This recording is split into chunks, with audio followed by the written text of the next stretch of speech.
ఈ సాక్ష్యాన్ని దీవించును గాక. ఆమేన్.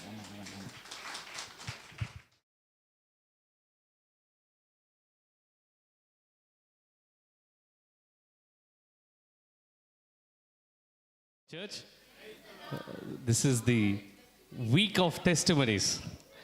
I'll keep my testimony short. Yes. Okay. So first of all, thank God. Last week had been an eventful week for me. గత వారం చాలా ప్రణాళికలు ఉండేవి. గురువారం శుక్రవారం ఢిల్లీలో మీటింగ్స్ చూసుకొని శనివారం బెంగళూరుకి వెళ్ళేటటువంటి ప్రణాళికతో ప్రకారంగా లాస్ట్ వీక్ మేము మొదలుపెట్టడం జరిగింది. అయితే వెన్స్డే ఈవినింగ్ ఆఫీస్ నుంచి బయలుదేరే టైంకి నాకు కాస్త చలిగా అనిపించడం మొదలైంది. నాకు ఒక్కడికే ఉందా, మిగతా వాళ్ళకు కూడా చలిగా ఉందా, ఏసీ ఏమైనా తగ్గిద్దామని అడిగినప్పుడు లేదు సార్ మాకు బాగానే ఉంది అని అన్నారు. ఏదో తేడాగా ఉంది అనుకుని నేను కారులో వచ్చి కూర్చున్నాను. మెల్లగా అప్పుడే కొంచెం డౌట్ వచ్చింది. ప్రేయర్ చేసుకుని ఇంటికి వెళ్ళినంత వరకు కాస్త ఇది కంట్రోల్లో ఉంచి ప్రభు అని ఇలా ఇంటికి వచ్చానో లేదో ఇంకా పైకి వచ్చేటప్పటికి ఆ చిల్స్ బాగా ఎక్కువైపోయి విపరీతమైన షివరింగ్తో ఇంట్లో నేను ఇంకా నిద్రపోవడం జరిగింది. అప్పటి నుంచి నెక్స్ట్ డే మార్నింగ్ వరకు లెస్ దాన్ 12 అవర్స్లో 4 డోలో 650 ట్యాబ్లెట్స్ తీసుకోవడం జరిగింది. ఎన్ని ట్యాబ్లెట్స్ తీసుకున్నా సరే టెంపరేచర్ కంట్రోల్ ఉండట్లేదు. ఫీవర్ విపరీతంగా ఉండడంతో నెక్స్ట్ డే వెంటనే హాస్పిటల్కి వెళ్ళాం. హాస్పిటల్కి వెళ్ళాక ఇన్ని డోలో 650s ఇంత షార్ట్ పీరియడ్లో తీసుకోవడం మంచిది కాదని చెప్పి డాక్టర్ ఏమని రికమెండ్ చేశాడంటే ఆయన ఐవి ఇంజెక్షన్ ఇవ్వాలని చెప్పి సో అక్కడ అడ్మిషన్ చేసి తాత్కాలికంగా ఐవి ఇంజెక్షన్ ఇవ్వడం జరిగింది. ఐవి ఇంజెక్షన్ ఇచ్చాక దేవుని కృపను బట్టి మంచిగా అనిపించింది. అదే రోజు మధ్యాహ్నం కొన్ని ఇంపార్టెంట్ సబ్మిషన్స్ చేయాలని చెప్పి వెంటనే మళ్ళీ ఆఫీస్కి వెళ్ళడం జరిగింది. బట్ అదే టైర్డ్నెస్ వీక్నెస్ ఉండడం వల్ల ఢిల్లీ ట్రిప్ ఏదైతే ఉందో అది క్యాన్సిల్ చేసుకున్నాను.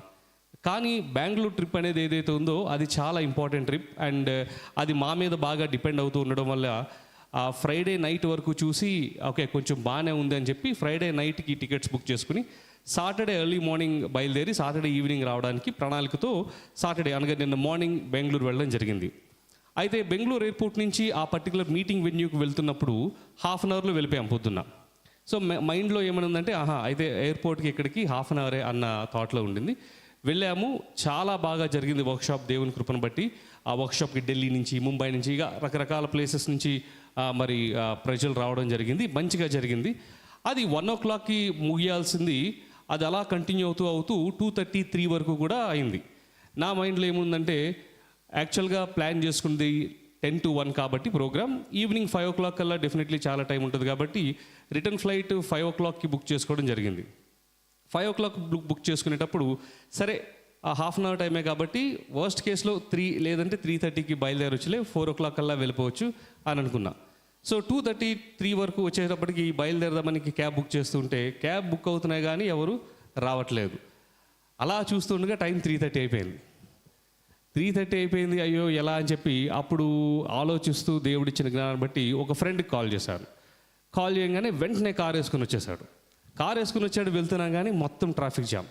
అదేంటిది పొద్దున్న నేను హాఫ్ అన్ అవర్లో వచ్చేసాను కదా ఇప్పుడు ఎందుకు ట్రాఫిక్ జామ్ అంటే సార్ ఈరోజు ఆర్సీబీ చెన్నై మ్యాచ్ ఉంది, ధోనీది లాస్ట్ మ్యాచ్.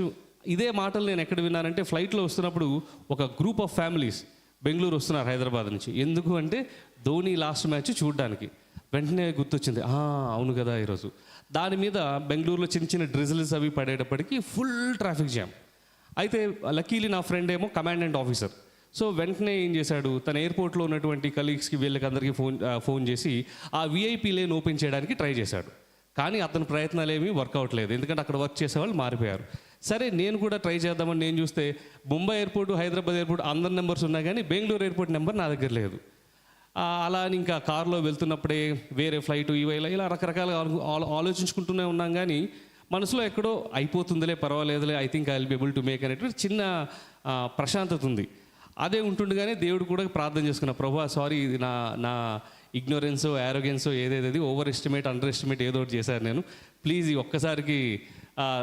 ఒక్కసారికి జస్ట్ పర్మిట్ మీ. ఎలాగో ఒకలాగా నన్ను ఫ్లైట్లో పెట్టనేటప్పటికి నాకు మెసేజెస్ వస్తున్నాయి, యువర్ బోర్డింగ్ హ్యాస్ స్టార్టెడ్ అని, your gate is about to close అని.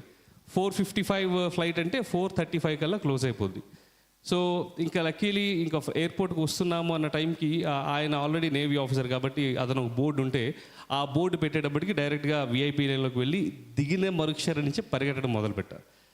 పరిగెట్టి లక్కీగా డిజీ యాత్ర అవన్నీ అయిపోయేటప్పటికి త్వరగా వెళ్ళిపోయేటప్పటికి ఇంకా last and final call Hyderabad ఇంకా మూసేస్తున్నారు అన్న టైంకి నేను పరిగెట్టుకుంటూ వెళ్ళిపోతే ఇది ఎయిర్ ఇండియా ఫ్లైట్ సార్ అనేటప్పటికి నాకు ఇంకా అయితే ఇంకా నా విస్తార ఫ్లైటు వెళ్ళిపోయింది అని అనుకునేటప్పటికి పక్కని మీది విస్తార ఇంకా బోర్డింగ్ స్టార్ట్ అవ్వలేదు, ఇది పక్క గేట్ అన్నారు. So praise God. సో దేవుడు ఫస్ట్ ఆఫ్ ఆల్ యెహోవా రాఫా మంచి స్వస్థతనిచ్చాడు నాకు ఒక్క రోజులో. అండ్ పాస్టర్ గారు ఫోన్ చేసి ఫోన్లో కూడా ప్రేయర్లు చేశారు. ఇన్ఫ్యాక్ట్ ఆ రోజు థర్స్డే ఈవినింగ్ వద్దాం అనుకున్నాను, కానీ ఎంత వీక్నెస్ అంటే నించోడానికి కూడా ఓపిక రాలేదు. అంటే అదొక డిఫరెంట్ టైర్డ్నెస్. ఇంకా ఢిల్లీకి ఫోన్ చేసి సారీ హెల్త్ బాగోకపోవడం వల్ల రాలేకపోయానని చెప్పేశాను. బెంగళూరు అవాయిడ్ చేయాల్సిన అవసరం లేదు. కానీ ఆ వీక్నెస్లో కూడా నిన్న బెంగళూరులో Indian institute of science Bengaluru జరిగినటువంటి కాన్ఫరెన్స్ చాలా బాగా జరిగింది. దానిని బట్టి కూడా దేవునికే మహిమ కలుగును గాక. యెహోవా నిస్సి, దేవుడు ఒక మంచి విజయాన్ని ఇచ్చాడు. అంతేకాకుండా ఇలా ఏదో కారులో వెళ్తున్నప్పుడు ఎక్కడి నుంచి సహాయం వస్తుందా అని చూసాము, ఎక్కడి నుంచి రాలేదు. ఎక్కడి నుంచి సహాయం వస్తుందని చూస్తే అక్కడి నుంచి సహాయం వచ్చింది. ఇది ఒకసారి బెంగళూరు టు అహ్మదాబాద్ వెళ్తున్నప్పుడు అప్పటికి ఇంకా డిజీ యాత్రలు అవేం లేవు. 9:20 ఫ్లైట్ అంటే 9 o'clock వెళ్ళా. అది ఫస్ట్ టైం దేవుడిని ఇంకొకసారి ఇలా చేయనని. మళ్ళీ అటువంటి కట్ థ్రాట్ ఆల్మోస్ట్ ఒక 7-8 years తర్వాత 4:55కి బోర్డింగ్ అంటే 4:30కి నేను ఎయిర్పోర్ట్లోకి ఎంటర్ అవ్వడం జరిగింది. యెహోవా ఎజ్రా, గాడ్ ఈజ్ మై హెల్పర్. దీన్ని బట్టి దేవునికే వందనాలు కలుగును గాక. యెహోవా రాఫా, యెహోవా నిసి అండ్ యెహోవా ఎజ్రా, దేవునికే మహిమ కలుగును గాక. Thank you very much. అలానే ప్రార్థన చేసిన మీ అందరికీ కూడా దేవుని నామంలో వందనాలు. Thank you brother, thank you.